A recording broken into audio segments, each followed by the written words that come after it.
یہ جو لفظ ہے یہ قرآن میں بار بار آیا ہے. پھر یہ لفظ جو ہے اردو کے اندر بھی، اور ہمارا جو انڈیا ہے ہندی کے اندر بھی، یا ہندوستان میں پائے جانے والے لوگوں میں بھی یہ لفظ جو ہے پھر کئی معنوں کے اندر جو ہے وہ عام ہو گیا. تو منافق ہر جو ہے وہ 2 نمبر بندے کو، 2 فیس بندے کو، یا بات کچھ کرنے والے کو اور عمل کچھ کرنے والے کو ہمارے ہاں معاشرے میں منافق کہا جاتا ہے. حالانکہ منافق جو ہے وہ خالص ایک اسلامک ٹرم ہے. پھر یہ ہے کہ ہندوستان میں بھی تم نے منافقت کی ہے یا تم منافق ہو، یہ ہندوؤں میں بھی، یعنی جس کا بیک گراؤنڈ صرف پیور اسلامک ہے، اور وہ جو ہندو ہیں وہ بھی ایک دوسرے کو منافق کہہ رہے ہوتے ہیں. یہ لفظ ان کی لینگویج میں بھی جا چکا ہے. تو اس کا استعمال تو اسی طرح ہی ہے کہ 2 نمبر بندہ، یا فراڈیا بندہ، یا دھوکے باز بندہ، یا وہ بندہ جو آپ کے سامنے کچھ ہو اندر سے کچھ اور ہو، تو اس کو منافق جو ہے وہ کہا جاتا ہے. لیکن اگر اس کی پیور اسلامک ٹرم پر بات کی جائے کہ قرآن نے یہ ٹرم دیا ہمیں منافقت کی یا نفاق کی، تو اس کو اگر ہم دیکھیں تو عربی زبان میں اگر ہم جائیں تو نفق یا نفق جو بھی لفظ ہے، نون فے قاف، یہ جو مادہ ہے، یہ کہتے ہیں جی ایک زمین کے اندر کھدی ہوئی سرنگ کو، یعنی جس کا ایک گھسنے کا راستہ ہے اور ایک نکلنے کا راستہ ہے. پھر آگے چل کے جو ہے عربی زبان میں نافقہ اس گو کے یا چوہے کے گھر کو کہتے ہیں کہ جس جگہ پر وہ ایک جگہ سے اپنی اس جگہ کو نرم کرتا ہے. یعنی وہ جب چوہا یا گو، جنگلی چوہا یا گو اپنا گھر بناتا ہے تو دوسری سائڈ سے وہ ایک ایسی جگہ رکھتا ہے جہاں سے اس نے اس کو نرم کیا ہوتا ہے کہ ان کیس اگر کوئی مجھے پکڑنے آ جائے یا کوئی جانور میرے پہ اٹیک کر دے تو میں دوسری سائڈ سے نکل جاؤں. یعنی پلان بی اس کے پاس ہوتا ہے. تو اس نے اپنے گھر میں ایک ایسی نرم جگہ بنائی ہوتی ہے جہاں سے وہ نکلنے کا راستہ اس کے پاس ہوتا ہے. تو اس کو نافقہ کہتے ہیں. اب یہ اسی مادے کے اوپر جو ہے یہ لفظ منافق نکلا ہے. یعنی کہ اسلام میں ایک رستے سے داخل ہونا اور دوسرے رستے سے نکل جانا، یا ایک ایسا بی پلان بنایا ہونا کہ ضرورت پڑے تو یونیورسٹی میں کبھی ایسا کوئی فنکشن یا پارٹی آ جائے تو ضرورت پڑے تو میں پلان بی استعمال کر لوں، اور جو میرے اوپر ایک بھیس ہے مسلمانیت کا وہ میں اتار لوں. یا کوئی ٹرپ یا ایونٹ آ جائے جہاں پر اپنے آپ کو منوانا بہت ضروری ہے تو وہاں پر میرا پلان بھی استعمال ہو جائے. یا پر کسی ایسے بندوں سے تعلقات بنانے ہوں جہاں پر پلان اے نہیں چل سکتا، مسلمانیت پہ کمپرومائز کرنا پڑے گا، یا کسی کمپنی یا کسی ادارے میں پروموٹ ہو کے کسی خاص پوزیشن میں جانا ہو تو وہاں پر پلان بی اس نے رکھا ہو. تو یہ ہے جی پلان بی کے گھر میں ایک ایسی جگہ جہاں سے وہ مشکل پڑنے پر یا وقت آنے پر وہاں سے نکل سکتا ہو. تو یہ نافقہ ہے، اور اسی ٹرم پر جو ہے لفظ منافق جو ہے عربی میں استعمال ہوا ہے اور قرآن نے اس کو بیان کیا ہے. اب منافق کو دوسرے طریقے سے سمجھتے ہیں تو ہم چلے گئے لفظی معنی میں. اب منافق اس رویے کا نام ہے، اس کو اگر ہم ڈیفائن کریں کہ یہ ایک ایسا رویہ ہے جو قرآن پڑھنے کے بعد، آپ کہیں گے بات بڑی عجیب سی ہے لیکن بات یہی ہے، قرآن پڑھنے کے بعد جو رویہ بہت سے انسانوں میں پیدا ہوتا ہے اس کو منافقت کہتے ہیں. آپ کہیں گے قرآن پڑھنے کے بعد تو ثواب ہوتا ہے، قرآن پڑھنے کے بعد تو درجے بلند ہو جاتے ہیں. میں کہہ رہا ہوں کہ قرآن پڑھنے کے بعد جو بہت سے انسانوں میں رویہ پیدا ہوتا ہے، ایک رویہ کئی رویوں میں سے، اس کو منافقت کہتے ہیں. سورہ البقرہ میں قرآن پڑھنے کے نتیجے میں 3 طرح کے لوگ اللہ تعالیٰ نے تقسیم کر دیے ہیں پہلے رکوع میں. ایک وہ ہیں جو اللہ کا نازل کردہ کلام یا اللہ کی نازل کردہ ہدایت کو دیکھ کے ہدایت پا جاتے ہیں، جو سنا مان لیا، سمیعنا واطعنا، یعنی قرآن میں جو جو باتیں آئی ہیں ہم نے مان لی، تو وہ متقین قرار پاتے ہیں، وہ فلاح پائیں گے. دوسرے لوگ ہیں جو قرآن سنتے ہیں یا قرآن کی بات سنتے ہیں یا قرآن و حدیث یا اسلام کی بات سنتے ہیں اور انکار کر دیتے ہیں، کہتے ہیں نہیں مانتے، بات ہی ٹھیک نہیں ہے، یہ بات ہی آؤٹ ڈیٹڈ ہے، یہ بات پریکٹیکل ہے ہی نہیں، یہ بات آج کے دور میں چلنے والی نہیں ہے. انکار، سیدھا سیدھا بات ختم. تو ان کو اللہ تعالیٰ نے انکار کرنے والوں کو کافر کہا ہے. اب اس کے بھی کئی درجے ہیں. اب تیسری کیٹیگری ہے وَمِنَ النَّاسِ مَن يَقُولُ آمَنَّا بِاللَّهِ وَبِالْيَوْمِ الْآخِرِ وَمَا هُمْ بِمُؤْمِنِينَ. یہ سورہ البقرہ کے دوسرے رکوع میں ایک تیسری کیٹیگری ہے. انسانوں میں 3 ہی پارٹیاں ہیں، ایک متقین کی، ایک کافرین کی، اور ایک تیسری پارٹی ہے جس پہ اللہ تعالیٰ نے زیادہ ٹائم لگایا ہے، زیادہ آیات صرف کی ہیں، وہ ہے منافقین. کہ انسانوں میں سے کچھ لوگ تو ایسے ہیں جو متقین ہیں، جو اللہ پر یوم آخرت پر ایمان رکھتے ہیں، یہ لوگ فلاح پانے والے ہیں. کچھ لوگ ایسے ہیں جنہوں نے انکار کر دیا. کچھ لوگ ایسے ہیں انسانوں میں سے، انسانوں میں 3 ہی پارٹی ہیں، آپ جس مرضی پارٹی کے ہوں، یہ 3 پارٹیاں اللہ نے بنائی ہیں۔ کچھ لوگ ایسے ہیں جو کہتے ہیں کہ ہم اللہ پر ایمان لائے، وما ہم بمؤمنین، لیکن وہ حقیقت میں مومن نہیں۔ یخادعون اللہ والذین آمنوا، یہ دھوکہ دے رہے ہیں اللہ کو اور اللہ کے ماننے والوں کو۔ اور یخادعون اللہ والذین آمنوا وما یخدعون، حقیقت یہ ہے کہ یہ بیسیکلی اپنے آپ کو دھوکہ دے رہے ہیں، یعنی دھوکے باز یہ سمجھ رہا ہوتا ہے کہ میں نے دوسرے کو دھوکہ دیا، لیکن اللہ کہہ رہا ہے کہ یہ خود ٹریپ میں اور خود دھوکے میں پھنسنے جا رہے ہیں۔ فی قلوبہم مرض فزادہم اللہ مرضا، ان کے دلوں میں مرض تھا، ان کے دلوں میں بیماری تھی۔ اب میں نے یہ بات کی کہ قرآن پڑھنے کے بعد یا انسان مومن بنتا ہے، یا انسان کافر بنتا ہے، یا انسان منافق بنتا ہے۔ یہ 3 انسان 3 حصوں میں تقسیم ہے۔ قرآن پڑھنے کے بعد وہ کسی ایک رویے کی طرف جاتا ہے لازمی طور پہ، یا مان جاتا ہے یا کہتا ہے کہ بات تو ٹھیک ہے لیکن چونکہ اب یونیورسٹی کے اندر ہوں تو ظاہر ہے وہاں تو صورتحال اور ہے، تو یہ ہو نہیں سکتا، یہ بعد میں دیکھیں گے، ابھی تو یہ ممکن نہیں ہے۔ یا چونکہ میں 2022 کے دور کا آدمی ہوں، سائنس اور ٹیکنالوجی کے دور ہے، گلوبل ورلڈ، گلوبل ولیج دنیا بن چکی ہے، تو اب یہ باتیں تو ظاہر دنیا داری تو ایسے نہیں ہوتی، تو اس کے ذہن میں الٹے سیدھے خیال آنے لگ پڑتے ہیں۔ اسے کہتے ہیں کہ ایمان کا راستہ اختیار نہ کرنا، منافقت کا راستہ اختیار کرنا، جو قرآن اور اسلام کی بات سننے کے بعد ہوتا ہی ہوتا ہے انسان کے ساتھ۔ اور اس منافق کے اندر پھر آگے 2 کیٹیگریز ہیں۔ ایک یہ سوچتا ہے کہ چلو میں مفادات کے لیے اسلام میں آ جاتا ہوں، لیکن اندر سے وہ کٹر کافر ہوتا ہے، اسلام کا دشمن ہوتا ہے، اسلام کے خلاف سازشیں کرنے کے لیے آیا ہوتا ہے۔ ان لوگوں کی بڑی تعداد مدینہ میں آبزرو کی گئی، مدینہ میں دیکھی گئی۔ جب اسلام کو طاقت ملی تو یہ بڑی تعداد میں ایسے لوگ پیدا ہو گئے کہ جو صرف مفادات کے لیے آئے، لیکن اگرچہ وہ کافرین کے ساتھ ان کی ساز باز تھی اور وہ اندر کی خبریں باہر کرنا اور ان کو نقصان پہنچانا یا چڑھتے سورج کی پوجا کرنے کے وہ لوگ تھے کہ وہ جو طاقت میں ہے اس کے پیچھے چل پڑے، کل کو کوئی اور آ جائے تو اس کے پیچھے چل پڑے، کل کو اسلام طاقت میں آ جائے تو وہ اس کے پیچھے چل پڑے۔ یہ تھے اعتقادی منافق۔ دوسرے تھے عملی منافق، یہ ہم لوگ ہیں، یعنی کہ عقیدے میں اللہ اور اس کے رسول کے ساتھ ایمان بھی ہے، محبت بھی ہے، لیکن اس ایمان کے نتیجے میں جو عمل پیدا ہونا چاہیے، وہ ایمان ایک ایسا جو آپ کو مسجد تک نہ لے کے جا سکے، وہ ایمان ایک ایسا جو آپ کو بے حیائی سے نہ بچا سکے، وہ ایمان ہی کیسا جو آپ جھوٹ بولیں تو آپ کی زبان نہ رکوا سکے، وہ ایمان ایک ایسا جو آپ سے وعدے کی پابندی نہ کرا سکے، تو وہ ایمان جو آپ سے عملاً کچھ نہیں کرا پا رہا، وہ بس ایک نام کا ایمان ہے، تو وہ آپ کو عملی منافق بنا دیتا ہے۔ اعتقادی منافق وہ لوگ ہیں جن کے بارے میں اللہ نے فرمایا ہے کہ ان المنافقین فی الدرک الاسفل من النار، یہ جہنم کے سب سے نچلے گڑھے میں ہوں گے۔ یہ عملی منافق کے بارے میں نہیں، اعتقادی منافق جس کا عقیدہ ہی ٹھیک نہیں، جو صرف اوپر سے مسلمان ہے، دھوکہ دے رہا ہے مفادات کے لیے یا غداری کے لیے یا جو بھی اس کے لیے ہے۔ جہنم کے سب سے نچلے گڑھے میں اس کو نہ بھیجیں جو بوائے فرینڈ گرل فرینڈ سے بریک اپ کر رہا ہے اور اس کو وہ منافق کہہ کے اور منافق کو سب سے نچلے گڑھے میں پہنچا رہی ہے، اور اس بیچارے کو وہاں نہ بھیجیں، اس کو ادھر ہی رہنے دیں۔ تو اعتقادی منافق کو جو کہتے ہیں وہ جہنم کے سب سے نچلے گڑھے میں ہوگا، وہ کیٹیگری ہی ہو رہا ہے، ٹھیک ہے۔ عملی منافق تو استغفر اللہ، لا حول ولا قوت الا باللہ، آج کل مسلمانوں کی ایک بڑی تعداد ہے، بلکہ سارے ہی ایمان ہے لیکن اس کے نتیجے میں عمل نہیں۔ ان کو 2 مثالوں سے اللہ تعالیٰ نے بیان کیا ہے قرآن کے اندر۔ اچھا، ان کی مثالیں پڑھ کر اب آگے چل کے ہم کچھ جو ہے وہ منافق اور مومن پہ فرق کو ڈسکس کریں گے، اور کچھ چیزیں جو میں نے پوائنٹ نوٹس کی جن کو میں سمجھتا ہوں بیان ہونے چاہیے وہ میں کر دوں گا۔ مختصراً ایک دفعہ پھر کر دیا کہ قرآن جو ہے، قرآن پڑھنے کے بعد 3 طرح کے رویے انسان کے اندر پیدا ہوتے ہیں، یا تو وہ بات مان جاتا ہے یا وہ انکار کر دیتا ہے۔ بات مان جائے تو وہ مومن اور متقی ہے، انکار کر دے تو وہ کافر ہے۔ بات سن لے اور چپ کر جائے اور سوچ میں پڑ جائے کہ کرنا ہے کہ نہیں کرنا، تو وہ منافقت کے راستے پہ چل پڑا ہے۔ اب یہ ہوگا کہ یا تو وہ اعتقادی منافق بنے گا یا وہ عملی منافق بنے گا، انہی 2 کیٹیگری میں۔ اس لیے اللہ تعالیٰ نے بڑی کلیئرلی انسانوں کو ان 3 حصوں میں تقسیم کر دیا ہے۔ پھر اللہ تعالیٰ نے سورہ بقرہ میں ان تینوں حصوں کے انسانوں کو اکٹھے مخاطب کر کے کہا ہے کہ یا ایھا الناس اعبدوا ربکم الذی، اے تمام انسانوں، جو منافق ہو، جو کافر ہو، ہم تو نہیں کہہ سکتے کون کیا ہے، جو مومن ہو، تم سب سے میں سب کا خدا، میں 8 ارب انسانوں کا خدا ہوں، میں منافقین کا بھی خدا ہوں، میں مومنین کا بھی خدا ہوں، سب میرے بندے ہیں۔ یا ایھا الناس، اس کا حل کیا ہے؟ حل یہی ہے کہ اعبدوا ربکم، اپنے رب کی بندگی کرو۔ جو منافق ہے، جو سوچ رہا ہے کہ کرنی ہے کہ نہیں کرنی، اسے بھی چاہیے کہ رب کی بندگی کرے۔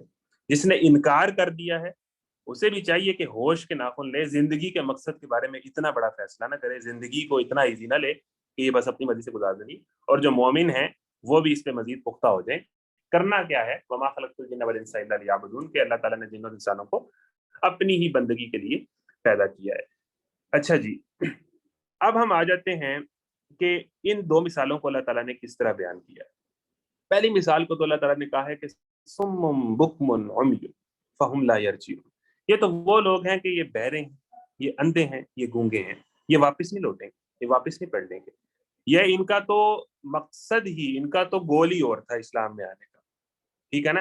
ان کے متعلق اللہ تعالیٰ نے سورہ توبہ میں یہاں تک کہا کہ عبداللہ بن ابی جو منافقین کا سردار تھا، حالانکہ اللہ کے نبی نے اپنی زندگی میں اسے کچھ نہیں کہا، حالانکہ وہ اللہ کے نبی تو جانتے تھے، ایون اللہ کے نبی نے تو ایک صحابہ کو کچھ منافقین کے نام بھی بتائے۔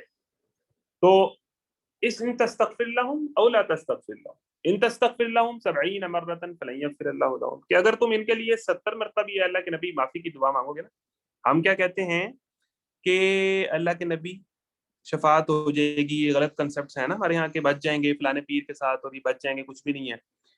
قرآن میں اللہ کے نبی کو کہہ رہا ہے کہ ان منافقین کے لیے اے اللہ کے نبی تم 70 مرتبہ بھی مجھ سے مغفرت کی دعا مانگو گے، فلن یغفر اللہ لهم، میں نے معافی کروں گا۔ اللہ کے نبی سفارش کریں گے، 70 مرتبہ معافی مانگیں گے، ان کو معافی کرو۔ ثابت یہ ہوا حضرت ابراہیم نے بھی اپنے والد کے لیے مغفرت کی دعا مانگی تھی، پھر بعد میں اس سے رجوع کیا کہ اللہ نے کہا کہ مشرکین کو تو میں معاف نہیں کروں گا، میرے جو اصول ہیں، اصول تو یہی ہے کہ جو ایمان لائے گا، اعمال صالحہ کرے گا، اس کے پاس کچھ ہوگا تو اس کے بعد اس کی شفاعت دیکھی جائے گی، اس نے کچھ نہیں کیا ہوا تو کوئی شفاعت نہیں چلے گی، اللہ تعالیٰ اپنے قانون کی خلاف ورزی نہیں کرے گا۔ تو ان منافقین کو تو یہاں تک کہا کہ ان کے لیے اگر آپ مغفرت کی دعا مانگیں بھی تو اللہ تعالیٰ ان کو معاف نہیں کرے گا۔ لیکن جو عملی منافق ہیں، ان کے متعلق اللہ تعالیٰ مثال سورہ بقرہ میں دیتا ہے کہ یہ وہ لوگ ہیں کہ بارش ہوئی، تیز طوفانی بارش ہوئی، اور اس کے نتیجے میں اس میں بجلی کڑکنے لگی۔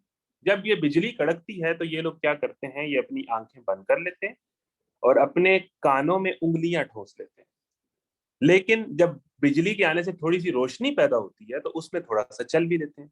اس مثال کی تفسیر میں یہ لکھا ہے کہ یہ عملی منافق ہیں، اور یہ وہ لوگ ہیں کہ جہاں سوکھا سوکھا اسلام نظر آئے وہاں پر چل جاتے ہیں، جہاں پر اسلام کے لیے کوئی قربانی دینے کا، اپنی سستی کو کمپرومائز کرنے کا، اپنے گیم کو خراب، اپنے لائکس کو کمپرومائز کرنے کا، اپنی دوستیوں اور رشتہ داریوں اور پروموشنز کو کمپرومائز کرنے کا موقع ہے، یہ نہیں لفٹ کراتے تھے۔ یہ پھر وہی کرتے ہیں جو جس سے ان کا مفاد وابستہ ہوتا ہے، یعنی یہ اسلام کمزور ہے۔ بیسیکلی جب قربانی دینے کا موقع ہے، مشکل اسلام پر چلنے کا موقع ہے، اسلام کے لیے کھڑا ہونے کا اور سٹینڈ لینے کی بات ہے، تو یہ قربانی دینے سے کتراتے ہیں، کانوں میں انگلیاں ٹھوس لیتے ہیں، آنکھیں بند کر لیتے ہیں، ٹھیک ہے۔ ہاں لیکن یہ ہے کہ کچھ روشنی جہاں پر تھوڑا بہت آسان لگے وہاں چلتے بھی ہیں۔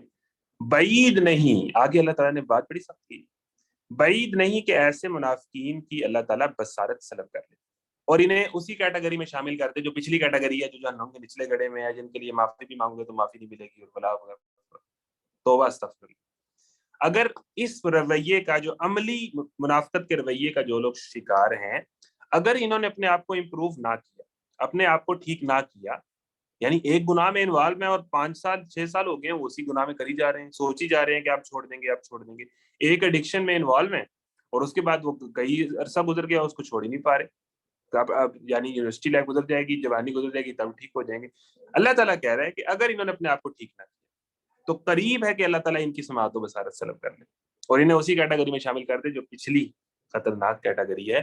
تو اپنے آپ کو ہم عملی منافق ہے نا، تو اس کا مطلب یہ نہیں ہے کہ جی بڑے کمزور ہیں تو بس ٹھیک ہے، اس کا مطلب یہ ہے کہ ٹھیک ہونا ہے، یہ جو آپ میں کمیاں ہیں ان کو دور کرنا ہے، ان کو ختم کرنا ہے، اپنے آپ کو اللہ کے دین اور اس کے لائے ہوئے احکامات پر چلانا ہے، ٹھیک ہے۔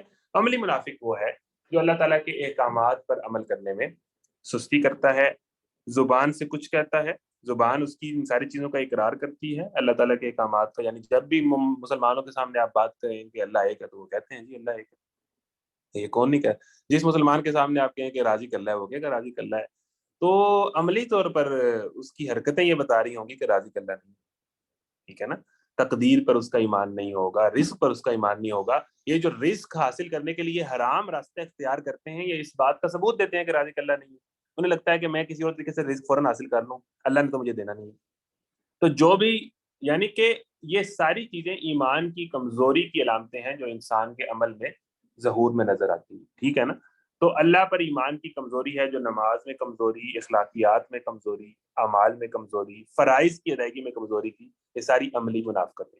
اگر یہ ٹھیک نہ کی ہم نے ٹائم سے تو یہ اینڈڈ اپ ان بیکمنگ اعتقادی منافق یا ایسا منافق جس کی واپسی آنے کا کوئی راستہ نہیں. فی قلوبہم مرض فزادہم اللہ مرضا، ان کے دلوں میں مرض تھا، اللہ تعالیٰ نے ان کا مرض جو ہے وہ بڑھا دیا.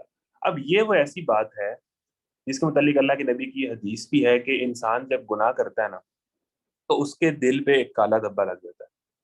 اگر تو وہ شرمندہ ہو جائے، ندامت اختیار کر لے، توبہ کر لے، کیونکہ مومن کی صفت یہ بیان ہوئی ہے کہ جب ان سے کوئی فحش عمل ہو جاتا ہے، جب ان سے کوئی برائی ہو جاتی ہے تو معن انہیں اللہ یاد آ جاتا ہے. وَإِذَا فَعَلُوا فَاحِشَةً أَوْ ظَلَمُوا أَنفُسَهُمْ ذَكَرُوا اللَّهَ، انہیں اللہ یاد آ جاتا ہے، فوراً معافی مانگتے ہیں. تو التائب من الذنب کمن لا ذنب له، جو گناہ سے توبہ کر لے اس نے تو گویا ایسی ہے کہ اس نے گناہ کیا ہی نہیں. ہمارے ہاں تو لوگ ساری زندگی نہیں بھولتے، اللہ بھول جاتا ہے کہ گناہ سے جو توبہ کر لے اس نے تو گویا گناہ کیا ہی نہیں، وہ صاف ہو گیا، وہ وائپ ہو گیا، بالکل کلین سویپ ہو گیا. تو یہ جو جن کے دلوں میں مرض ہے نا منافقت کا، نفسانی خواہشات کا، سستی کا، یہ بیماری ہے ان کو. اب اگر انہوں نے ٹھیک نہ کی تو اللہ تعالیٰ یہ بیماری بڑھا دے گا. آپ دیکھتے ہیں کہ ایک لمحہ آتا ہے کہ آپ کے لیے جھوٹ بولنا بہت مشکل تھا، لیکن آہستہ آہستہ یہ ہوا کہ آپ کے لیے جھوٹ نارمل ہو گیا. آپ کے لیے بے حیائی کا کوئی خاص عمل جو آپ نہیں کرتے تھے آپ نے کرنا شروع کیا، وہ آپ کو شروع میں آپ ڈرے سہمے، آپ لڑکھڑائے، بعد میں آپ اس پہ کانفیڈنٹ تھے، بعد میں آپ کو وہ آپ شروع ہو گئے اور آپ کے بعد اس کے بعد آپ کو وہ نارمل لگنا پڑا. آپ نے پھر اس کے بعد کئی ایسے اعمال جو آپ کو کبھی تو ٹھیک نہیں لگتے تھے لیکن اب آپ کہتے ہیں یہ تو سب کرتے ہیں، یہ تو نارمل ہے، اس میں کیا ہے. یہ ہے اللہ تعالیٰ اس مرض کو بڑھا دیتا ہے، یعنی انسان اس کو ٹائملی ڈائگنوز نہ کرے. یہ ایسی کینسر ہے بیماری منافقت کی کہ یہ ایسا زہر ہے جو رگوں میں سرایت کرتا ہے. پھر اس کے دل پہ دوبارہ دبا لگتا ہے اگر وہ گناہ نہ کرے، پھر دوبارہ دبا لگتا ہے وہ گناہ سے باز نہ آئے، تو یوں وہ گناہ کرتا چلا جاتا ہے. اور حدیث کے الفاظ ہیں یہاں تک کہ اس کا دل سیاہ ہو جاتا ہے. سیاہ دل کو پھر گناہ نہیں لگتا، وہ پہلی دفعہ دوسری دفعہ ہی لگتا تھا، اس کے بعد وہ نارمل ہے. اس کے بعد تو وہ یہ کہے گا اس میں کیا ہے، اس میں کیا غلط کیا ہے، وہ اس طرح کی باتیں کرنا شروع کر دے گا. تو منافقت کو اگر ٹائملی ڈائگنوز کر کے اپنے اندر سے ختم نہ کیا جائے تو یہ رکتی نہیں، یہ بڑھتی ہے. جس طرح اللہ نے کہا کہ قریب ہے کہ اللہ تعالیٰ کی سماعت ابصار، پھر وہ حق نہیں دیکھ پائے گا، پھر وہ حق سن کر، درس قرآن سن کر، قرآن کلاس سن کر عمل نہیں کر پائے گا. ٹھیک ہے. تو ایمان کیا ہے؟ اب قرآن میں نے بات کی کہ قرآن سننے کے بعد یہ رویہ پیدا ہوتا ہے. اب مومنین کا رویہ کیا ہوتا ہے؟ وَإِذَا تُلِيَتْ عَلَيْهِمْ آيَاتُهُ زَادَتْهُمْ ایمانا، کہ ان کے سامنے جب قرآن پڑھا جائے تو مومنین کا ایمان بڑھ جاتا ہے. وَإِذَا سَمِعُوا مَا أُنزِلَ إِلَى الرَّسُولِ تَرَىٰ أَعْيُنَهُمْ تَفِيضُ مِنَ الدَّمْعِ، جب ان کے سامنے جو اللہ نے نازل کیا ہے رسول پر وہ چیز پڑھی جائے گی، جب اس کلام کو سنتے ہیں تو ان کی آنکھوں سے آنسو نکل آتے ہیں. یہ والا معاملہ تو ہمارا نہیں ہے. یہ آنکھیں خشک ہیں یارب، انہیں رونا نہیں آتا، سلگتے داغ ہیں دل میں جنہیں دھونا نہیں آتا. تو یہ رویہ ہے، یہ ایک بیماری ہے، یہ ایک کینسر ہے جس کو ٹائملی ڈائگنوز کر کے، تشخیص کر کے بر وقت دوا نہ لی تو اللہ تعالیٰ کے نبی نے دوا بھی بتائی ہے کہ دلوں کو تو زنگ لگ جاتا ہے. جس طرح لوہے کو زنگ لگتا ہے اس طرح دلوں کو بھی زنگ لگ جاتا ہے. جب گناہ نہ لگے تو دلوں کو زنگ لگتا ہے. تو اللہ کے نبی نے اس کا علاج بتایا. صحابہ نے پوچھا اس کا علاج کیا ہے؟ اللہ کے نبی نے بتایا کہ اس کا علاج ہے قرآن کی تلاوت اور موت کی یاد. یعنی انسان کو ہر لمحے یہ ذہن میں رہے کہ میں نے مرنا ہے اور قرآن سے اس کا تعلق ہو تو یہ زنگ آہستہ آہستہ اترتا ہے. یعنی دیکھیں قرآن کی محفلوں سے، قرآن کلاسز لیے ہوئے یا قرآن سنے ہوئے یا اسکالرس کے ساتھ اٹیچ ہوئے یا قرآن پڑھے ہوئے آپ کو گزر گئے 6 ماہ، سال، 2 سال پڑھا ہے تو صرف ناظرہ پڑھا ہوا ہے، تو کیوں وہ آپ کے اندر وہ موٹیویشن ہے؟ کیوں اسی کا ذکر پھر چھیڑو کہ آنسو ٹوٹ کر نکلیں، مجھے دل کے سبھی پردے نبی سے پاک کرنے. یعنی کہ وہ ذکر ہوگا، وہ آنسو نکلیں گے تو صفائی ہوگی نا، ورنہ تو نہیں ہوگی. تو قرآن سے تعلق اور موت کی یاد جو ہے یہ دلوں کے زنگ کو جو ہے وہ اتارتی ہے.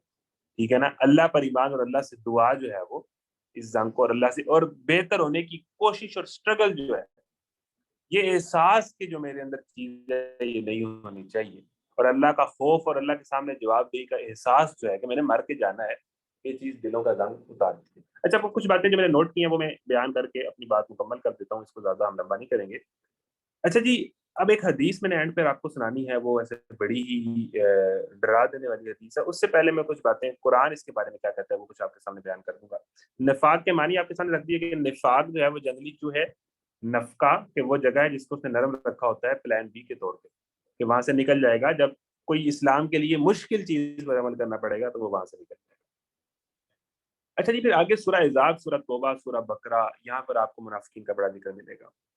اب یہاں پر جو قرآن میں منافقین کے رویے بیان ہوئے ہیں، اب بات یہ ہے کہ اس دور کے منافقین کی 5 نمازیں پوری تھیں، اس دور کے منافقین کی جو اعتقادی تھے ان کی بھی 5 پوری تھی، اندازہ کریں، کیونکہ ادھر اس وقت جو نماز نہیں پڑھتا تھا تو اس کو تو کوئی کنسیڈر نہیں کرتا تھا نا کہ یہ بھی مسلمان ہے، تو انہیں بہرحال دکھاوے کے لیے ہی نماز پڑھنے کیا جاتا ہے، جس طرح اللہ تعالیٰ سے بیان کرتا ہے وَإِذَا قَامُوا إِلَى الصَّلَاةِ قَامُوا كُسَالَىٰ، یعنی جب نماز کے لیے آتے ہیں تو ٹسمساتے ہوئے آتے ہیں، سستی سے آتے ہیں کہ یہ کیا بوجھ میرے اوپر ہے۔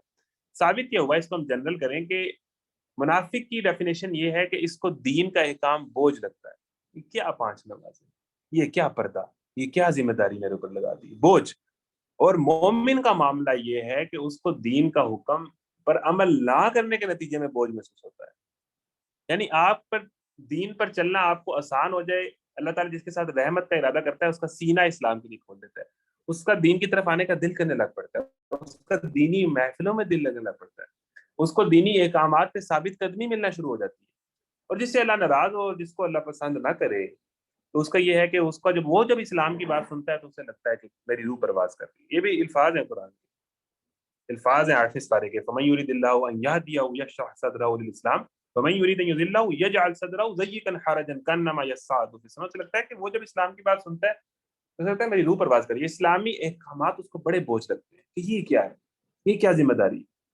اور نماز کے لیے آتے ہیں تو کسمساتے ہوئے آتے ہیں، نماز سے پھر انہیں جب کہا جائے وَإِذَا قِيلَ لَهُمْ تَعَالَوْا إِلَىٰ مَا أَنزَلَ اللَّهُ وَإِلَى الرَّسُولِ رَأَيْتَ الْمُنَافِقِينَ يَصُدُّونَ عَنكَ صُدُودًا، کہ جب آپ انہیں بلاتے ہیں اللہ اور اس کے رسول کے نظام کی طرف، قانون کی طرف، احکامات کی طرف، تو یہ کیا کرتے ہیں کہ آپ ان کو دیکھو گے کہ یہ منہ موڑتے ہیں، نہیں نہیں نہیں نہیں نہیں، یہ میڈیا میں دین کو نہ لے کے آئیں، نہیں نہیں نہیں نہیں، یہ سیاست میں دین کیا ہوتا ہے، یہ اسٹیٹ کے اندر دین کا کیا رول ہے جی، یہ یونیورسٹی لائف ہے، یہ ایجوکیشن ہے، یہ سائنسی فیلڈ ہیں، یہاں پر آپ کہاں مذہب کو اندر گزارے ہیں۔ یعنی جب آپ اللہ اور اس کے رسول کی بات کرتے ہیں کسی بھی سوشل میٹر کے اندر تو ان کو تکلیف ہونے لگ پڑتی ہے، یہ منہ موڑنے لگ پڑتے ہیں، یہ کہتے ہیں نہیں ریلیجن تو ایک پرائیویٹ معاملہ ہے۔ ایک بہت بڑا منافقی طرز عمل کا یا منافقانہ نظریات کا ایک بہت بڑا شاخسانہ جو ہے وہ ہمارے سامنے سیکولرزم ہے، لبرلزم ہے، اس کی شکل اور اس کے ماننے والے شوبز اور میڈیا میں آپ کو بڑی تعداد میں نظر آتے ہیں، اور یہ کہنے والے کہ ریلیجن کا پاکستانی ریاست سے یا پاکستان کے اجتماعی معاملات سے یا معیشت سے جو ساری سود پر چل رہی ہے کوئی تعلق نہیں ہے۔ تو اب یہ سارے رویے ہیں، اب یہ ایک ہی انفرادی شکلیں، یہ چھوٹے موٹے گناہ ایک ہیں منافقانہ نظریات اور ان کی عملی شکلیں جنہوں نے پوری دنیا کو گھیرا ہوا ہے، یہ ایک چھوٹی گیم نہیں ہے، یہ بہت بڑی گیم ہے۔ تو اس کے اوپر بات کر لیتے ہیں کہ دوسرا نمبر پر منافقانہ طرز عمل کیا ہے کہ ایک تو یہ نماز کے لیے انہیں دین بوجھ لگتا ہے، دینی احکامات بوجھ لگتے ہیں، زکوٰۃ بوجھ لگتی ہے، نماز بوجھ لگتی ہے۔ کہتے تھے نا زکوٰۃ کے متعلق، ایک قبیلے نے تو زکوٰۃ دینے سے انکار کر دیا تھا، ایک بندہ آیا تھا اللہ کے نبی کے پاس، اس نے کہا تھا کہ میں جہاد نہیں کروں گا اور زکوٰۃ نہیں دوں گا، صدقہ نہیں دوں گا، باقی سارے کام کر لوں گا۔ تو اللہ کے نبی نے کہا کہ پھر جنت میں کیسے جاؤ گے، اگر جہاد بھی نہیں کرنا، صدقہ بھی نہیں کرنا، تو پھر بتاؤ تو جنت میں کیسے چلو گے؟ تو یہ انہیں بوجھ لگتے ہیں۔ اچھا، اس کے بعد ایک اور ان کا ہے کہ ایک رویہ ہمیں قرآن دکھاتا ہے کہ تؤمنون ببعض الکتاب وتکفرون ببعض۔ ابھی آپ عملی منافقین کی طرف آ جائیں کہ یہ کتاب کے ایک حصے کو مانتے ہیں اور کتاب کے دوسرے حصے کا انکار کر دیتے ہیں، یعنی اللہ کے کچھ احکامات جو انہیں لگتا ہے کہ یہ ہو سکتے ہیں، یہ میرے سینیریو میں یا میری روٹین میں یا میری کمپنی میں یہ فٹ ان ہے، یعنی ان پہ مسئلہ نہیں ہوگا، اس پہ عمل کر لیتے ہیں۔ دوسرے احکامات وہ بھی اللہ کے یہ کام ہے، ان کا انکار کر دیتے ہیں کہ یہ نہیں ہو سکتے، یعنی آدھے دین پر چلنا اور آدھے دین کو چھوڑ دینا، یہ بھی ایک رویہ ہے جس کو اللہ تعالیٰ نے قرآن میں بیان کیا۔ یعنی یہ ایک بیماری ہے جو کئی طریقے سے انسان کے اندر آتی ہے، آدھے دین کو مان لینا، آدھے دین کو نہ ماننا، یعنی چلیں ٹھیک ہے میں قرآن بھی پڑھ لیں گے، اللہ رسول نبی کریم صلی اللہ علیہ وسلم کا جب نام آئے گا تو صلی اللہ علیہ وسلم بھی کہہ لیں گے، غلامی رسول میں موت بھی قبول ہے کہ نعرہ بھی لگا لیں گے، ظاہر ہے کون سا موت دینی ہے تو نعرہ لگانا ہے نا، وہ تو لگا لیں گے۔ تو جب عمل کی بات آتی ہے، عملی دنیا میں بات آتی ہے، تو یہ انہوں نے کچھ حد تک تو خوش کرنے کے لیے اپنے آپ کو یا لوگوں کو یا اپنے آپ کو مطمئن رکھنے کے لیے کہ میں بھی مسلمان ہوں، کچھ چیزیں تو یہ کر لیتے ہیں، لیکن جب عملاً کچھ کرنے کی باری آئے تو یہ انکار کر دیتے ہیں۔ عملی زندگی میں ان کے آپ کو باتوں کے اندر، تقریروں کے اندر، گفتگوؤں کے اندر اذکار بڑے کر رہے ہوں گے، لیکن جب بات آئے گی اللہ تعالیٰ نے تو ایک ہی طریقہ بتایا نا اللہ سے محبت کر کے، اطیعوا اللہ و اطیعوا الرسول، قل ان کنتم تحبون اللہ فاتبعونی یحببکم اللہ، کہ اگر تم اللہ سے محبت کرتے ہو تو کیا کرو، رسول کی اطاعت کرو. یعنی کوئی اور طریقہ نہیں ہے اللہ اور اس کے رسول کے ساتھ وفاداری شو کرنے کا، ایک ہی طریقہ ہے کہ ان کی اطاعت کی جائے، ان کے احکامات اور اللہ نے یہی طریقہ مانگا ہے. وَمَن يَبْتَغِ غَيْرَ الْإِسْلَامِ دِينًا فَلَن يُقْبَلَ مِنْهُ، کہ جو اسلام کے علاوہ کوئی اور طریقہ کار لے کے آئے گا اللہ تعالیٰ اسے قبول نہیں کرے گا، اللہ تعالیٰ اسے قبول نہیں کرے گا. تو ایک دوسرا رویہ یہ ہے کہ کچھ باتیں مان لیتے ہیں، کچھ باتوں کا انکار کر دیتے ہیں، اور اس کی بڑی شکل انہوں نے جو ٹیمپلیٹ شیئر کیا اس میں لکھا ہوا تھا کہ لبرلز کے اوپر بات کریں، تو وہ سیکولرزم ہے. سیکولرزم ایک پورا نظریہ ہے جو یہ کہتا ہے کہ religion has nothing to do with the social affairs یا with the affairs of state. یعنی ریلیجن کیا ہے کہ وہ اللہ اور اس کے رسول کا پرائیویٹ ایک معاملہ ہے، اللہ اور اس کے بندے کا. 5 نمازیں پڑھنی ہیں پڑھ لے، نہیں پڑھنی نہ پڑھے، ٹھیک ہے. اس کے بعد اذکار کرنے ہیں کر لے، نہیں کرنا عبادات بس عبادات تک محدود کر کے نا، وہ اس کا اللہ کے ساتھ تعلق ہے، وہ جو مرضی ریلیجن فالو کرے. ہاں اجتماعی معاملات میں، سیاست میں، معیشت میں، عدالت میں، میڈیا میں، ان ساری چیزوں میں ریلیجن کا کوئی رول نہیں ہوگا. ادھر ہم اپنی مرضی سے فیصلے کریں گے. یہ وہی بات ہے کہ بالکل ایک پرائیویٹ زندگی میں آپ نے دین کی اجازت دے دی کہ آپ کر لیں، اس سے زیادہ ان کا تو کچھ ہی نہ جاتا. جب دین بات کرتا ہے کہ یہ والی چیزیں اس طرح ہوں، جنگ اس طرح ہو، انٹرنیشنل قوانین اس طرح بنے، ٹھیک ہے، اجتماعی معاملات اس طرح ہو، نکاح و طلاق اس طرح ہو، پورا ایک دین ہر معاملے میں رہنمائی دیتا ہے، تو وہ انہیں پسند نہیں آتی، تو وہ کہتے ہیں یہ پرائیویٹ ہے. تو یہ آپ کی پرائیویٹ لائف میں آپ اس کو جتنا پریکٹس کرنا چاہیں کریں. اس کو کہتے ہیں کہ religion has nothing to do with the social affairs of man's life یا ہیومن لائف یا ہیومن لائف سسٹمز، ان کے ساتھ اس کا کوئی تعلق نہیں ہے. تو یہ سیکولرزم ایک پورا نظریہ ہے اور یہ بڑا پاپولر ہے. یہ کوئی ایسی بات نہیں ہے کہ یہ کوئی انہونا لفظ ہے، بڑا پاپولر ہے.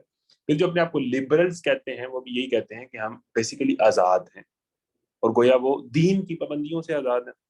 یعنی کہ وقت کے ساتھ چلنا چاہیے، حالات کے ساتھ چلنا چاہیے، دنیا جہاں جا رہی ہے ان کے ساتھ جانا چاہیے، اور یہ ساری چیزیں وقت کے ساتھ ساتھ چینج کر لینی چاہیے. حالانکہ دین کے اصول جو ہے وہ اٹل ہیں، وہ کبھی چینج نہیں ہوگی. ہاں حالات کے مطابق ویسے چیزیں ممکن ہیں، لیکن دین کے اصول کے اندر کو ہے وہ کوئی چینج نہیں آئے گا.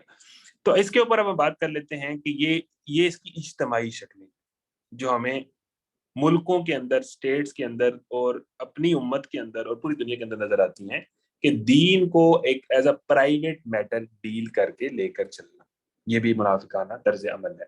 اللہ تعالیٰ کہتا ہے ادخلوا فی السلم کافہ، دین میں جو ہے وہ آپ پورے کے پورے داخل ہو جائیں. اچھا آگے چل کے میں نے جس طرح شروع میں بات کی کہ قرآن پڑھنے کے نتیجے میں انسان یا مومن بنتا ہے یا منافق بنتا ہے یا مشرک بنتا ہے، کچھ بھی بنتا ہے. سورہ احزاب میں اللہ تعالیٰ نے اس کا ذکر کیا ہے، إِنَّا عَرَضْنَا الْأَمَانَةَ عَلَى السَّمَاوَاتِ وَالْأَرْضِ وَالْجِبَالِ فَأَبَيْنَ أَن يَحْمِلْنَهَا وَأَشْفَقْنَ مِنْهَا وَحَمَلَهَا الْإِنسَانُ إِنَّهُ كَانَ ظَلُومًا جَهُولًا، کہ ہم نے اس امانت کو یعنی اس قرآن کو نازل کیا پہاڑوں پر نازل کیا. انہوں نے اس کو قبول نہیں کیا، وہ ڈر گئے، وہ پھٹ گئے، ٹھیک ہے نا. وہ پہاڑوں نے قرآن جیسی امانت کو لینے سے انکار کر دیا کہ یہ بہت بڑی ذمہ داری ہے، لیکن اس انسان نے اس امانت کو اٹھا لیا. وَحَمَلَهَا الْإِنسَانُ.